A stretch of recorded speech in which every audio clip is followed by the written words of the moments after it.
Hi everyone, this is a technical analysis on USDJPY. Let's start with some fundamental background first. In the US, the Fed left the interest rates unchanged as expected at the last meeting, with basically no change to the statement.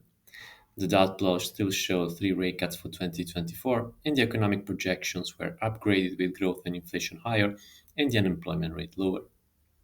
Fetcher Powell maintained a neutral stance as he said that it was premature to react to the recent inflation data, given possible bumps on the way to their 2% target. The US PPI and the US CPI beat expectations for the second consecutive month. The S&P beat expectations across the board, although the average hourly earnings came in line with forecasts. The US ISM manufacturing PMI beat expectations by a big margin, with the prices component continuing to increase, while the US ISM services PMI missed, with the price index dropping to the lowest level in 4 years. There's now basically a 50-50 chance of a rate cut in June.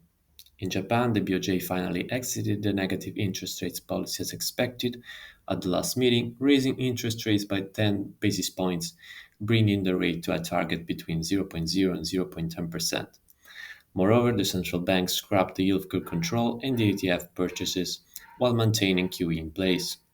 The latest unemployment rate missed expectations, although it continues to hover around cycle lows.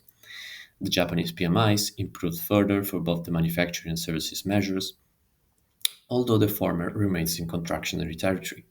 The latest Japanese wage data came in line with expectations. The Tokyo CPI, which is seen as a leading indicator for national CPI, came in line with expectations. The market expects another rate hike from the BOJ this year, although the timing remains uncertain.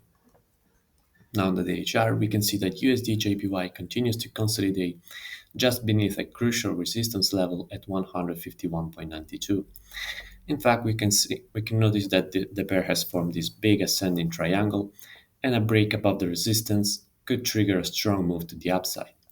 We can expect the sellers to step in around these levels with a defined risk above the resistance to position for a drop all the way back to the bottom trend line of the triangle.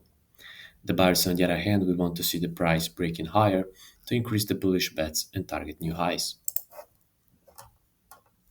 On the 4-hour chart, we can see that the price has been ranging between the 151 support and the 151.92 resistance, as the risk of an intervention put a lid on further gains.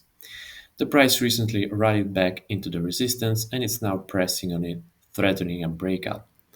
Even if we get a breakout, it would be better to wait for the US CPI tomorrow, as a miss will likely trigger a sell off, leaving behind a fake out.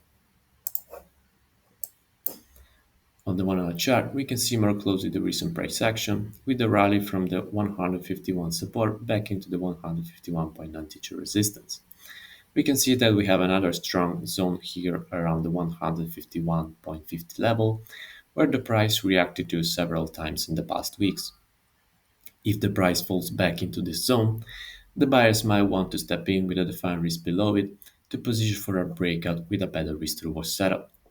The sellers, on the other hand, will want to see the price breaking lower to increase the bearish bets into the 151 support, targeting a breakout to the downside.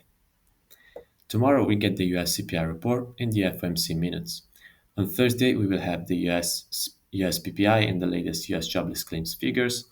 On Friday we conclude the week with the University of Michigan Consumer Sentiment Survey.